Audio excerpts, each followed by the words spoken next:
Today, I'm traveling from Barcelona to Madrid with Spain's private high-speed operator Iryo. This is their Infinita Bistro class, which means a full meal service, a quieter environment, and some Italian high-speed DNA racing right across Spain. Along the way, I'll also tell you how private competitors changed everything from prices to frequencies, leading to many more people taking the train. Want to see more of Iryo and the Spanish high-speed success story? Come along! Hi and welcome to Barcelona Sants and to my last video of 2025.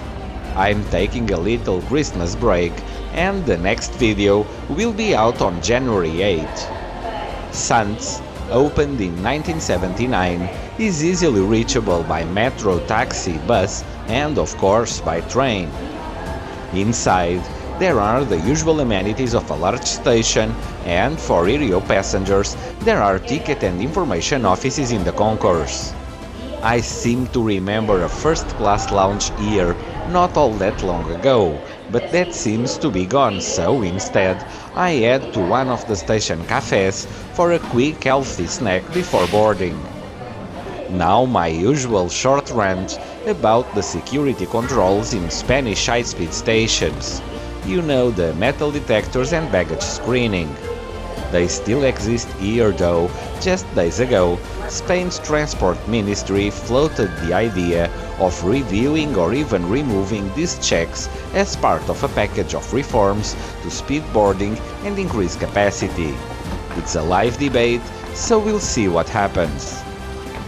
Beyond security, there's the secured atrium, where I find this little traveler who seems to be happy for his trip. Stations are full of little moments like that. After a quick ticket check, we head down to the platform. There she is, the Frecciarossa 1000, a truly modern high-speed design, first developed by Bombardier and Ansaldo Breda, and now part of Hitachi Rail's family. It's an 8-car train, around 200 meters long, with distributed traction and roughly 10,000 kilowatt of power. It was designed for top speeds of up to 400 kilometers per hour, though it's certified and operated commercially at 300 kilometers per hour in Italy and Spain. Iryo operates a fleet of 20 of these comfortable high-speed trains. Boarding now into my Infinita Bistro cabin and seat, the highest class of accommodation on board.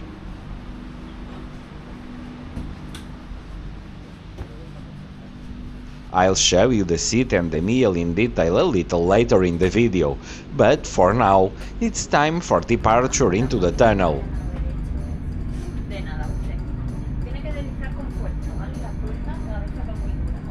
And as usual upon departure, here's today's trip map.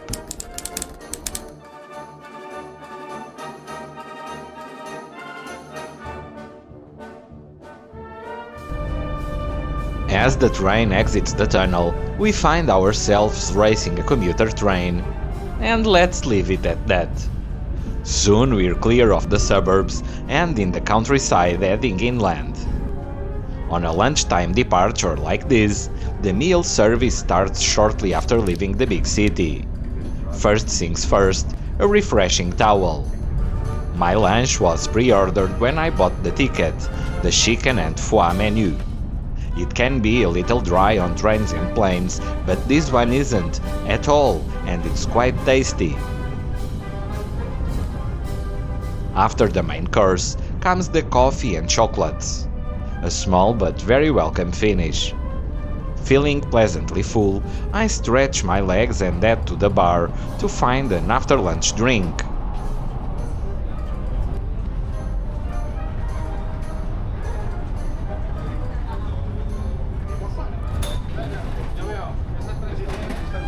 A whiskey seems just right this afternoon. Cheers! After my whiskey and with the trip moving at 300 kilometers per hour, let's go for our train tour. This is Inicial class, Iryo's standard cabin, And along the way, I'll tell you a couple of things about these trains and the service. First, Inicial, the most competitive option. It gives you comfortable seating, hand and cabin luggage allowances, and the ability to buy food from the bar or pre-order a market menu if you want something on board.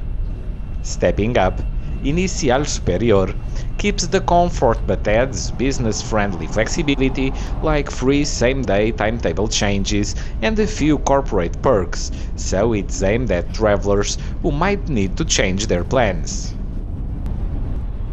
Then we have Infinita, the more spacious first-class style offer with larger seats, more legroom, larger luggage allowances and extra flexibility. And at the top, there's Infinita Bistro, the full first-class experience with a dining product, a Asia meal served at the seat as we saw a little earlier. It's the complete sit and meal experience. Back at my seat, time for today's seat tour. It's genuinely comfortable and with a bit of recline. Up here, there's a QR code that takes you to the onboard menu and this promotional sticker that change from time to time. The table is actually quite useful and stable as we've just seen during lunch. There's a footrest, a small bin, and a very convenient sun blind which keeps the glare out without blocking the view. Under the seat, there are both 220V and USB power sockets, perfect for laptops and phones. And just above, a quite handy coat hanger. Informamos que en alguna pieza más estaremos llegando a Zaragoza-Delicias, inauguración de la parada de Madrid, por lo que les recomendamos tengan sus equipajes preparados. A los clientes que continúan viaje no bajen del tren durante la parada. Muchas gracias. I have already job seats, and remaining minutes will be arriving to Zaragoza-Delicias. Please not starting to push the shore, so we stand there soon together on the company from your ready to depart. Last time I continue the journey, please change your seat. Thank you. As we've just heard, our train is stopping in Zaragoza-Delicias. To reach the station, we actually leave the main high-speed line and take this loop that accesses the underground station in the center of Zaragoza. Afterwards, we will rejoin the main line again toward Madrid. A little detour, but a well-designed one, although it adds around 5 kilometers to the Barcelona to Madrid trip. Zaragoza-Delicias opened in 2003 and it's both Zaragoza's long-distance and main intermodal station, linking long-distance and regional trains and buses. Zaragoza itself sits roughly halfway between Barcelona and Madrid, and with about 700,000 people, it's Spain's fifth largest city, known for the Basilica del Pilar and its Roman heritage. And here we are, rejoining the main high-speed line at Moncasi Junction, and on we go toward Madrid. It's now a good time for a quick look at the bigger picture, the arrival of private operators such as Iryo and its impact that fundamentally changed the Barcelona to Madrid travel market. On Spain's high-speed network as a whole, the liberalization of services led to a huge jump in both capacity and passengers. Long-distance high-speed services carried 32.4 million passengers in 2023, and the number of seats offered rose to about 39.4 million, a growth of roughly 36% and 47% compared with 2022. On the Madrid-Barcelona corridor specifically, traffic has exploded.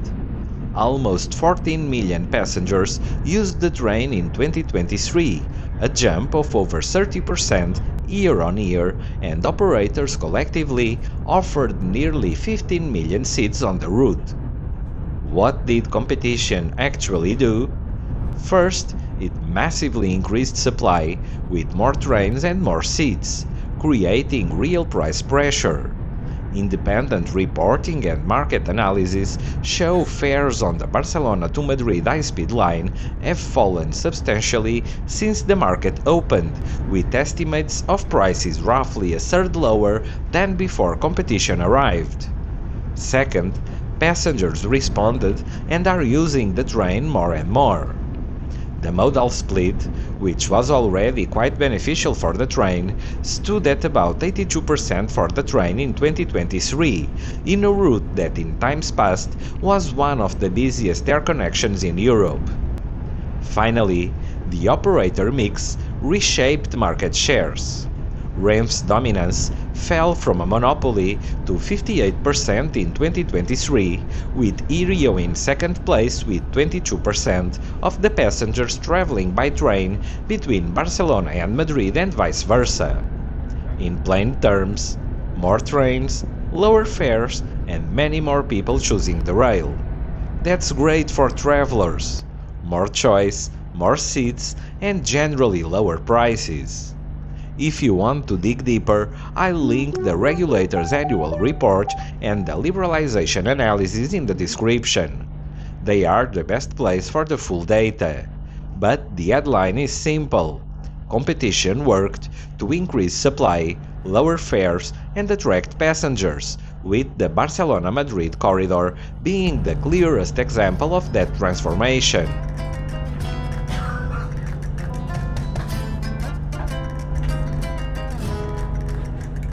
And with all this, we're already in Madrid and about to enter Puerta de Atocha, this grand station which I'm really looking forward to showing properly when all the ongoing works are finally completed.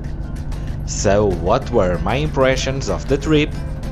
Iryo's service is, as always, excellent, although the absence of a first-class lounge in Barcelona Sants is sorely missed. The train itself is extremely comfortable with a very smooth rolling quality and the onboard service was honestly perfect. I took a risk choosing a meal that can easily end up being a little dry, but in this case it paid off and mine was actually quite nice. And finally, it's simply a pleasure to witness such success on this route. For me, it's also a pleasure being one of the many satisfied passengers traveling between Spain's two major cities by high-speed rail. Thanks for riding with me on today's journey all the way to the end. If you enjoyed the video, don't forget to like, subscribe, share and drop a comment below. It really helps the channel grow and keeps these rail adventures rolling, always with a bit of history and technology. Thanks for coming along, and I'll see you in January.